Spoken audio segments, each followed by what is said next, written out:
gue kan nih. Baik, kembali lagi di Apa Kabar Indonesia Pagi. Saya mau ke Bang Hensat. Bang Hensat, kalau menyoroti begini ya, di masyarakat ini kan kadang-kadang menerima suatu kebijakan responsif begitu ya. Baru dibilang kenaikan UMP, kemudian kenaikan tunjangan dan lain-lain. Itu sudah diiringi dengan kenaikan harga bahan pangan begitu. Bahkan ini kalau kita melihat UMP 2025 cuma naik 300.000, tapi harga bahan pokok melambung lebih tinggi. Nah, berarti harusnya juga ada antisipasi dong ya. Jangan sampai ini cuma janji manis PHP, tapi ternyata harga-harga sudah naik dan lain sebagainya. Ini gimana dong? Jadi saya selalu menilai bahwa setiap komunikasi politik yang disampaikan oleh pemerintah, kebijakan-kebijakan baru itu nggak bisa dilihat dari satu sisi aja. Tapi harus dilihat secara komprehensif kondisi perpolitikan di Indonesia saat ini sedang gimana. Penyampaian hal-hal bagus yang didengar oleh rakyat ini kan tentu saja berdekatan dengan era pilkada. Momennya ada. Di pilkada tidak mulus 100%. Tingkat partisipasinya rendah. Ada beberapa terjadi anomali. Kemudian dissenting opinion yang disampaikan Mahkamah Konstitusi disinyalir diduga ada lagi keterlibatan PLT, PJ kepala daerah, kemudian bansos itu juga disinyalir ada lagi. Sehingga harus ditenangkan juga, maka kemudian muncullah program-program ini. Nah, makanya dengan kebijakan-kebijakan yang menyenangkan kan, kayak misalnya tadi Ratih nungguin harga tiket pesawat turun, tapi kan implikasinya adalah ada keinginan dari pemerintah untuk menurunkan harga aftur gitu misalnya. Apakah itu serta-merta mudah kan? Nggak gampang juga gitu ya. Terus kemudian ada insentif buat guru. Kemudian ada kenaikan upah UMR 6,5%. Itu kan juga akan selalu direspon begitu cepatnya oleh buruh dan tenaga kerja. Dan oleh pasar juga mungkin orang market. Nah, mungkin pengusaha justru akan melambat tuh merespon itu. 6,5% kan tidak mudah. Makanya hal-hal seperti ini kan yang ditakutkan adalah PHP-nya gitu. Ini PHP nggak nih? Apa implikasinya kalau PHP nanti? Rakyat marah. Akhirnya Pak Prabowo kena cap lagi. Walaupun begini, saya standpoint-nya adalah sebelum lewat 100 hari, nggak apa-apa. Silakan aja dicoba. Masa kita belum apa-apa langsung ngejudge ini nggak bisa, ini nggak bisa, ini nggak bisa. Silakan aja dilakukan, tapi harus transparan. Kan tadi yang pertanyaan saya itu, ketika pulang membawa berita bagus, makan siang bergizi gratis akan dibiayai oleh China. Ini belum dijelaskan oleh pemerintah. Apa implikasinya buat Indonesia? Indonesia ngasih apa? Walaupun yang saya tahu ada 7 MOU kalau nggak salah ya dengan China, tapi itu belum dijelaskan. Jadi walaupun sebetulnya rakyat tuh ya udah yang penting kita dapat deh. Nanti terserah aja bagaimana pemerintah cari uangnya. Nggak bisa gitu juga. Kenapa? Misalnya implikasinya harus 800 triliun bayar bunga hutang, ada desas-desus kenaikan pajak 12%, walaupun katanya masih dikaji 12% lumayan. Mungkin karena itu juga kan makan bergizi gratisnya itu dipangkas gitu kan? Sekarang ya dan lain-lain gitu ya. Bahkan ada beberapa hal yang misalnya tenaga kerja sekarang. Terus bagaimana tadi sebelum acara yang sekarang ini, topik yang ini kan kita bahas juga tuh bagaimana kondisi di masyarakat, ada anak bunuh kekerasan orang tuanya dan lain-lain lah. Jadi memang beberapa hal itu jangan sampai dikesampingkan hanya melihat dari sisi ekonomi aja nih, duit aja nih kan duit semua nih, uang aja nih semua solusinya, dinaikkan sementara tapi ada yang terabaikan. Ya terabaikan terutama soft skill dan kemudian kondisi-kondisi situasi di masyarakat. Ya pertama saya jawab dulu yang kenaikan tarif ini kan akan berlaku 16 hari penyesuaian tarif itu dari 19 Desember hingga 3 Januari ini akan berlaku. Jadi memang sekarang belum termin waktu tersebut begitu ya. Sangat jelas, sangat clear kebijakan itu akan dieksekusi. Lalu tadi soal PPN naik 12%. Bukan naik 12%, naik 1% dari 11 ke 12. Ini perlu ini juga belum. Ini juga belum, jangan lupa ya. Jadi ini kalaupun naik di 1%. Tapi menjadi 12% ini juga ada implikasinya begitu. Amanat undang-undang menyebutkan 1 Januari 2025. Ya, tapi nanti kita lihat karena belum dieksekusi kebijakan ini kan. Kita tunggu kebijakan dari Pak Presiden. Nah, lalu bagaimana saya sepakat dengan Bang Hendri ya, kalau soal sosial, ya kita bangun.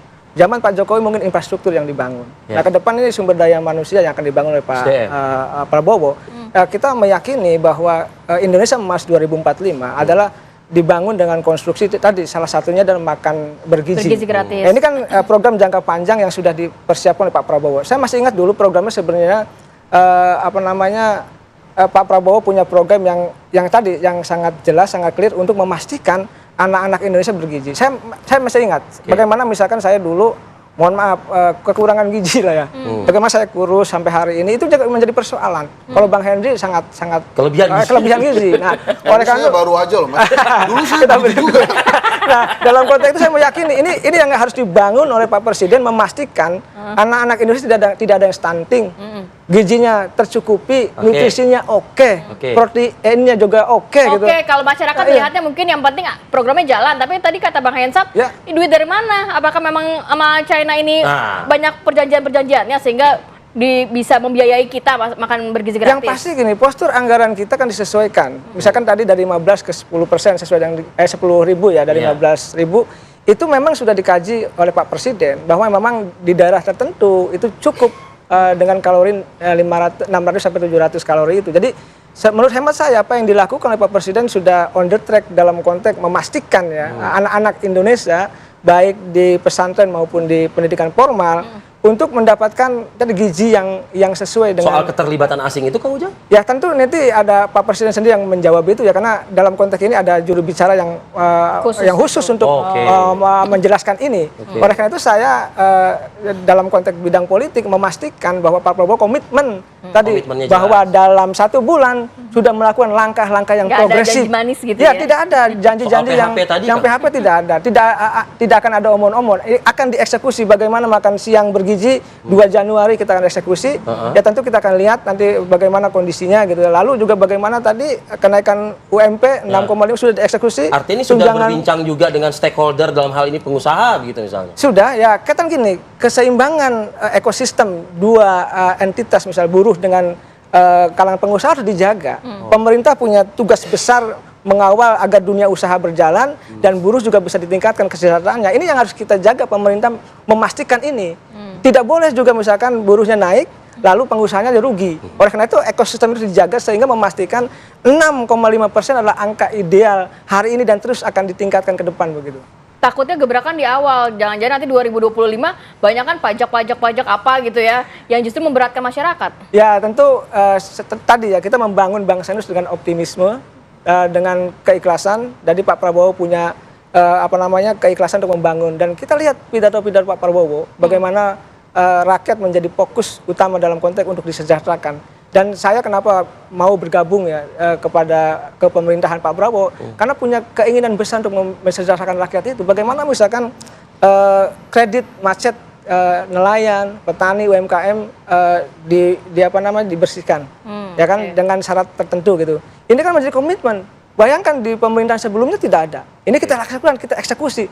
Bagaimana ini Pak Prabowo memastikan bahwa masyarakat kelas bawah menikmati pembangunan, tidak hanya kelas menengah ke atas. Oleh karena itu saya meyakini komitmen ini terus dibangun, tadi 2025 juga akan terus ditingkatkan, bukan kendor gitu, tapi kita akan meningkatkan kesejahteraan itu sesuai dengan kemampuan APBN kita nanti. Sudah ngangguk-ngangguk aja nih kayaknya. Sebelum saya ke teman saya yang lain, Anda singkat saya mungkin terakhir. Jadi kalau menurut saya mau memberikan waktu 100 hari. Kalau kemudian 1 bulan aja udah diselesaiin tuh. Ya beberapa ada program-programnya. Inline nggak inline. Kalau kata UI ekonomi kita sangat terbantu dengan 2 hal, hari raya dan liburan. Ini ada sebuah program yang memang inline dengan terobosan dari 2 momen tersebut. Ya, terus ada penurunan dan lain-lain. Tapi tetap saja saya ingatkan bahwa kita kan punya sejarah ya. Para presiden sebelumnya juga kalau 100 hari ini janji-janji begini terus nih. Bahkan ada yang bilang kayak ekonomi kita kan meroket kan. Nah itu kan kita masih ingat, Kang Ujang juga masih ingat. Nah setelah itu nih gimana? Jangan sampai kemudian hal-hal yang sudah dijanjikan ini tidak terjadi. Bahkan beberapa hal saja sudah mulai muncul pertanyaan-pertanyaan di masyarakat, ekses dampak dari pilkada, kemudian pertanyaan kira-kira kapan sih Pak Prabowo mulai independen gitu misalnya, atau apakah akan ada reshuffle kabinet lagi untuk memperbaiki kondisi negara saat ini. Kemudian tentang Danantara yang katanya per hari ini juga belum inline nih dengan Kementerian BUMN dan lain-lain. Jadi memang masih banyak pertanyaan-pertanyaan, tapi menurut saya harus puji Pak Prabowo. Dia langsung fokus menjawab itu langsung ke program-program yang ada kaitannya dengan kantong masyarakat. Itu dia. Kantong masyarakat. Baik. Kang Ujang, presiden kita independen? Ya, saya meyakini Pak Prabowo ketua umum partai, koalisinya besar, didukung oleh mayoritas rakyat Indonesia. Jadi disitulah independensinya akan terjaga. Dan saya yakin Pak Prabowo akan mampu menuntaskan menyelesaikan Janji-janji. persoalan-persoalan kebangsaan begitu. Baik, Saya terima kasih percaya banyak. itu. Terima Kang kasih, Ujang Kang Ujang dan Nurdin. juga Bang Hensat sudah hadir pada pagi Sama-sama. hari ini. Sehat selalu. Sama-sama, Kang Assalamualaikum. Ujang. Sama-sama. Dan jangan Sukses lewatkan dengan dan tugasnya. beranjak dulu dari Siap. TV Anda. Program Kabar Utama Pagi sesaat lagi akan hadir ke hadapan Anda bersama rekan kami Filipus Yonaso. Akhir kata saya Arif Fadil. Saya Kamarati Kusuma pamit undur diri. Terima kasih dan sampai jumpa. Sampai jumpa.